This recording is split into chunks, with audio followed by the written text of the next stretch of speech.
मेरा नाम है मेहरुनिशा। आज की कहानी है रामा की। रामा 20 बरस की थी तो उसे अपने से अधिक उम्र के व्यक्ति से प्रेम हो गया। रामा को प्रेम हुआ था कमल से। कमल 45 साल का था और काफ़ी अमीर और बिजी रहता था। रामा शायद उसकी गाड़ी, घर और उसके कपड़ों से आकर्षित हो गई थी। उसे वो शायद प्रेम समझती थी। लेकिन कमल बिजी रहता था, अकेला भी रहता था। उसे भी तो चाहिए थी जिंदगी में कोई साथ देने वाली। कमल कामयाब था, ऊंचाइयां छू रहा था, लेकिन कामयाबी से तो शादी नहीं की जाती। उसे भी चाहिए थी संसार बसाने के लिए कोई। उसने बाकायदा रामा के घर पर निमंत्रण भेजा कि मुझे रामा से शादी करनी है। अगर आप लोगों की इजाज़त हो तो मैं रिश्ता लेकर आ जाऊंगा। मेरे आगे पीछे कोई नहीं है, मेरी कामयाबी है और मैं हूँ। रामा के माँ बाप इस रिश्ते के खिलाफ थे, लेकिन कमल के पास पैसा, धन दौलत और शोहरत देखकर ना नहीं कर पाए। वो नतमस्तक हो गए। रामा भी तो कमल की तरफ बहुत आकर्षित थी। जैसे ही कमल ने रिश्ते की बात कही, रामा खुशी के मारे मानो जैसे फूले नहीं समा रही थी। रामा जिस आकर्षण को प्रेम समझ रही थी वो उसकी सबसे बड़ी भूल थी। रामा के माँ बाप ने रामा की शादी कमल से कर दी। जब रामा कमल के घर दुल्हन बन के गई तो वो दिन रात अपने आप को आईने में देखती और ये महसूस करती कि वो सबसे अमीर औरत बन चुकी है। बात भी सही है, अब रामा काफ़ी अमीर औरत बन चुकी थी। कमल के हर एक चीज़ पर उसका हक था। अब वो नए नए कपड़े, नए नए गहने, जूते, इन चीज़ों को पहनकर वो इतनी खुश रहती। दिन भर आईने में नाचती गाती। इधर कमल आधी उम्र परिवार के बिना निकाल चुका था। उसे तो पता ही नहीं था कि परिवार के साथ कैसे रहा जाता है, परिवार के लिए क्या क्या किया जाता है। परिवार को सिर्फ पैसा नहीं चाहिए होता, उसका साथ चाहिए होता है, प्रेम चाहिए होता है। कमल को इस बात का कोई अंदाज़ा नहीं था। वो ले तो आया था रामा को, लेकिन रामा से वो कम ही बात करता था। घर में नौकर चाकर थे। जैसे पहले चल रहा था वैसे ही रामा के आने के बाद भी चल रहा था। हाँ, लेकिन कमल को जब भी रामा की ज़रूरत पड़ती कमल अपनी ज़रूरत पूरी करता, लेकिन प्रेम नहीं करता था।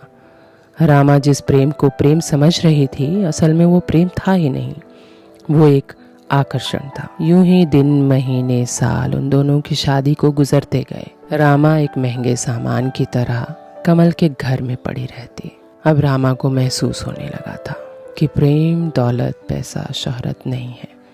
प्रेम तो साथ है किसी का, किसी के लिए वक्त देना प्रेम है। वो रोज अपनी खिड़की पर आती, वो देखती दो कबूतरों को आपस में प्रेम करते हुए। उड़ते दोनों साथ फिर आकर बैठते। वो दोनों कबूतर के जोड़े दाना साथ लाते, साथ बैठकर खाते, एक दूसरे से प्रेम करते, फिर साथ ही उड़ते, फिर साथ आकर के बैठते। वो इतने बड़े घर में तन्हा महसूस करती खुद को। वो याद करती कि कब कमल के पास वक्त था मेरे लिए, कब उसने मुझसे 2 मीठी बातें की, कभी झगड़ा नहीं किया, लेकिन उसके पास तो वक्त ही नहीं है। कमल को तो बस एक औरत चाहिए थी संसार बसाने के लिए। कमल को प्रेम की भाषा आती ही नहीं थी और रामा तो इंतज़ार कर रही थी कब कमल उसके साथ बैठेगा, उससे 2 बातें करेगा। जब कमल को ज़रूरत पड़ती तब वो रामा के साथ वक्त गुजारता, लेकिन रामा को ऐसा प्रेम नहीं चाहिए था।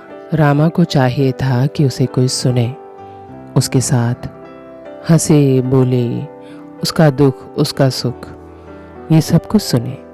लेकिन कमल के पास ऐसा कोई वक्त नहीं था कि वो रामा को सुने। कमल तो बस एक औरत चाहता था जो उसके संसार को आगे बढ़ा सके। प्रेम करना तो उसे आता ही नहीं था। प्रेम केवल प्रेम करने से ही जाना जा सकता है। ये कोई ऐसी चीज़ नहीं है जिसके बारे में की गई बौद्धिक चर्चा से उसे जाना जा सके। प्रेम कोई सिद्धांत नहीं है। यदि तुम इसे सिद्धांत बनाने की कोशिश करोगे तो वो बेबुझ हो जाएगा। यदि तुम तैरना नहीं जानते तो ये भी नहीं जानते कि वो है क्या, और फिर उसके बारे में जानने का उपाय है या नहीं। हाँ, लेकिन फिर भी वह है क्या तुम इसे कभी जान ना सकोगे। ये किसी भी तरह से समझ में ना आने वाली बात है। तुम्हें उसे समझने के लिए तैरना सीखना ही होगा। नीचे नदी में जाना होगा, जोखिम लेना होगा, डूबने का खतरा उठाना होगा। यदि तुम बहुत चालाक हो तो तुम कह सकते हो, मैं नदी में तब तक कदम न रखूंगा जब तक तैरना ना सीख लूं। बात है तो तर्कपूर्ण, लेकिन तब भी तुम तैरने के बारे में कुछ भी जानने में समर्थ ना हो सकोगे, क्योंकि तैरना सीखने के लिए तो तुम्हें नदी में कदम रखना ही होगा। और कमल कभी भी उस नदी में उतरना ही नहीं चाहता था। रामा को भी इस बात का इल्म हो चुका था कि वो एक सोने के पिंजरे में कैद हो चुकी है। मोरल ऑफ द स्टोरी तो आप समझ ही गए होंगे, आकर्षण प्रेम नहीं होता। हम जिस आकर्षण को प्रेम समझ लेते हैं वो हमारी सबसे बड़ी भूल होती है। कैसे पहचान सकते हैं हम कि यह आकर्षण है या प्रेम है? इसके लिए तो आपको खुद का अध्ययन करना पड़ेगा। याद रखिए, प्रेम निःशुल्क और निस्वार्थ होता है। जब भी आपको किसी के प्रति ये महसूस होने लगे कि मैं इसका ख्याल बिना किसी वजह के पूरी उम्र रख सकती हूँ या रख सकता हूँ, तो वो प्रेम है। प्रेम कपड़े लत्ते गाड़ी पैसा इन चीज़ों से नहीं की जाती। अगर इन चीज़ों से आपको लगता है कि प्रेम है तो याद रखिए, जिस दिन ये चीज़ ख़त्म हो जाएगी या आपका मन भर जाएगा तो आपका प्रेम भी ख़त्म हो जाएगा। प्रेम तो निस्वार्थ होता है, निःशुल्क होता है, उसे दौलत शोहरत की ज़रूरत नहीं। उम्मीद है मेरी ये कहानी आपको अच्छी लगी होगी, तो चैनल को सब्सक्राइब करके मेरा हौसला बढ़ा सकते हैं। Thank you for